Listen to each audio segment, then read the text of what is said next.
Buying a car as a teen, let's get into it. All right, so let me tell you a little story. While I was in middle school, I used to literally just scroll and look at these cars that I dreamed of having. And I do not have anything close to a dream car yet, but I paid my car with cash. I'm debt free and I'm in a pretty good spot with money. So I'm just going to be explaining some budgeting tips, some rules for trying to get that money to save up for a job, and just things in that realm. So the reason I'm talking about this is because I paid my car in cash, and it currently serves as a great tool for my business and many other things. And so the first method to actually achieving getting a car is a source of income. You want a job, a business, a side hustle, anything in that realm. I would recommend starting a business if you're from the ages of 14 to 17. The risk is really low. You're still in high school. You've got a lot of time to grow, and usually the expectations are lower. If you're beyond that, or even in that range too, it also suggests getting a job. It's steady, and you can predict the amount of money you can come in with, and also you can have a set amount you're going to save to put towards that car.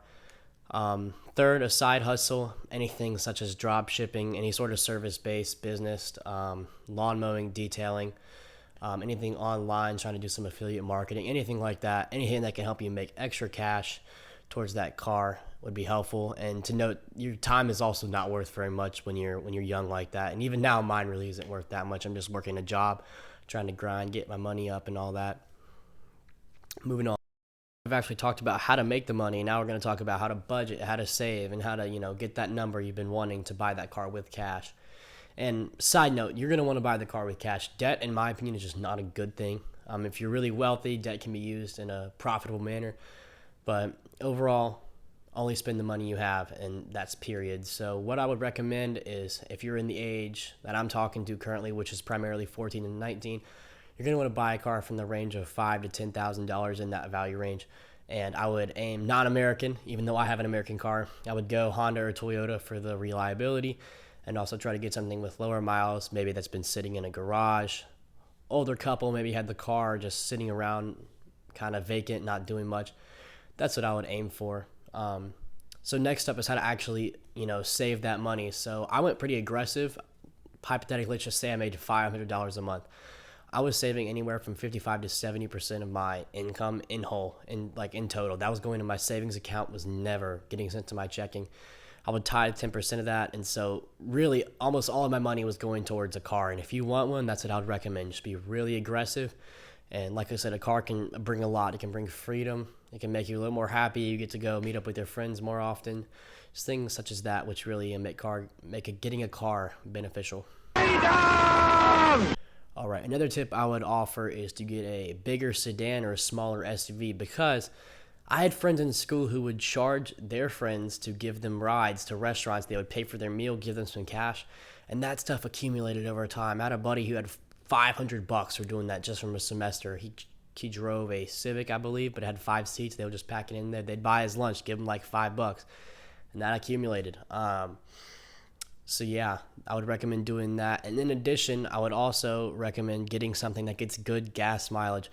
You do not want to go out and buy yourself a Toyota Sequoia that gets 9 miles to the gallon. That's not going to be good for you. It's going to be expensive, and that is going to make, getting repairs on that car, any sort of maintenance, a hassle, because the car already costs so much to operate.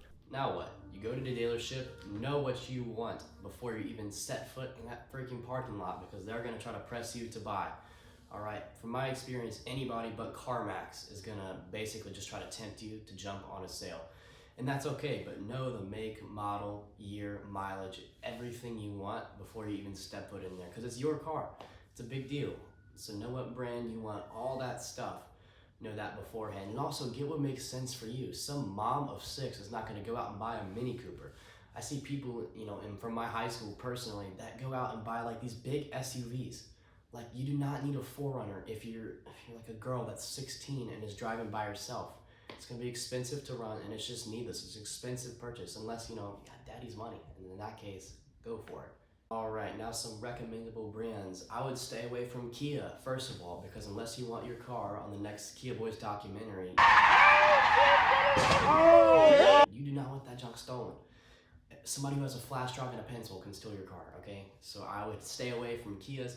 Hyundais are sort of the same way, but their reliability and gas mileage has been really good recently. So I would leave that as an option, but Toyota, Honda, like I said, Civics and Accords for Honda, and Corollas and Camrys. From my friends who work at dealerships and work at car shops, they say they hardly ever work on those models, which is good for reliability and saving your money. Alright, one of the final things I want to add about this video is a car is a blessing. A lot of people don't have them. We don't realize that in America, but public transit is a huge thing. And if you have a personal car, it is a blessing. It's a luxury, so treat it like one. I have so many friends, one in specific, who literally brought a brand new $20,000 car and wrecked it twice within a 2 month span. I'm not going to name drop him, but those repairs cost him 10 grand, some of which he wasn't even able to file through insurance because his rates were going to go through the roof. So be careful while driving. Don't go 20 miles an hour over. Don't text while driving. Just basic stuff. Be careful. Thank you so much for watching. We're going to bring you more videos like this soon, but God bless and stay tuned for more.